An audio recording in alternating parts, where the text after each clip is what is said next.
சிம்மராசி. சிம்மராசிக்கு வந்து பார்த்திங்கன்னா உங்களது ராசி அதிபதி சூரியன் வந்து பார்த்திங்கன்னா உங்களுக்கு வந்து 4ல் இருக்கார். அதுவும் குருவுடைய சாரத்தில் இருக்கும்பொழுது வீடு மற்றும் வண்டி வாகனங்களால் கொஞ்சம் சின்ன செலவுகள் ஏற்படுறதுக்கான வாய்ப்பு இந்த 4-5 நாளில் இருக்கும். ஏன்னா அவன் எதுக்கு சொல்கிறேன்னா அது வந்து குருவுடைய சாரத்தில் போகிற ஒரு காலகட்டம். ஸோ அதனால் வந்து இந்த காலகட்டத்தில் வந்து உங்களுக்கு சின்னதாக செலவு வர்றதுக்கான வாய்ப்புகளை கண்டிப்பாக கொடுக்கும். தாயாரோட உடல்நலம் சம்மந்தமான விஷயம் கொஞ்சம் எக்ஸ்பென்ஸ் வர்றதுக்கான வாய்ப்புகள்லாம் நிறைய இருக்குது. ஸோ கொஞ்சம் கவனமாக இருக்கணும் வண்டி வாகனம் ஓட்டும் போதெல்லாம்.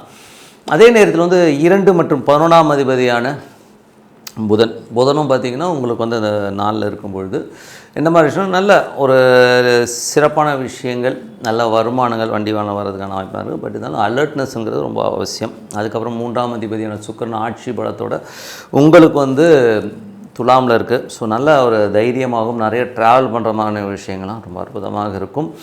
அதுக்கப்புறம் பார்க்கும்போது உங்களுடைய 4ஆம் அதிபதியான செவ்வாய் ஆட்சி பலத்தோட 4லே இருக்கும்பொழுது வீடு சொத்துக்கள் சார்ந்த விஷயங்களும் அற்புதமாக இருக்குது. தாயாரோட உடல்நலம் சம்பந்தமான விஷயங்கள் ரொம்ப கேர்ஃபுல்லாக இருக்கணும். ஏன்னா வந்து செவ்வாய் வந்து சனியுடைய சாரத்தில் போகிற இந்த ஒரு காலகட்டத்தில் வந்து உங்களுக்கு கொஞ்சம் அந்த ஒரு எமோஷன்ஸ் ஸ்ட்ரெஸ்ஸஸ்லாம் வர்றதுக்கான வாய்ப்புகளை கண்டிப்பாக கொடுக்கும். ஏன்னா சனி செவ்வாயினாலே ஒரு எமோஷனான ஒரு சுச்சுவேஷனை கண்டிப்பாக ஏற்படுத்தும்.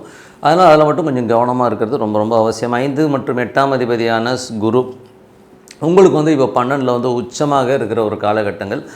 இப்போ என்ன நடக்கும் அப்படின்றது குழந்தைகளுக்காக கொஞ்சம் செலவு பண்ணுறது, கொஞ்சம் வந்து ஒரு குழந்தைகளால் வந்து சின்ன ஒரு உபத்திரங்கள், ஒரு டென்ஷன் ஸ்ட்ரெஸ்ஸஸ் வருது. கலைஞர்களுக்கு வந்து ஒரு எமோஷனான ஒரு சுச்சுவேஷனை கண்டிப்பாக கொடுக்கும். ஏன்னா 12ன்னும் போது நிறைய ட்ராவலை கொடுக்கும், இல்லைனா நிறைய அலைச்சல்கள் கொடுக்கறதுக்கான வாய்ப்புகள் கண்டிப்பாக கொடுக்குங்க. 6 மற்றும் 7ஆம் அதிபதியான சனி 8ல் இருக்கிறது வந்து பார்த்திங்கன்னா உங்களுக்கு வந்து நிறைய வேலையில் வந்து ஒரு ஸ்ட்ரெஸ்ஸஸ் டென்ஷன்ஸ் இருக்கும். கணவன் மனைவிக்கு நடுவில் அந்த வாக்குவாதங்கள்லாம் கொஞ்சம் கண்ட்ரோல் பண்ணிக்கிறது ரொம்ப ரொம்ப நல்லது. ஸோ 9ஆம் அதிபதியான செவ்வாய் 4ல் இருக்கிறது.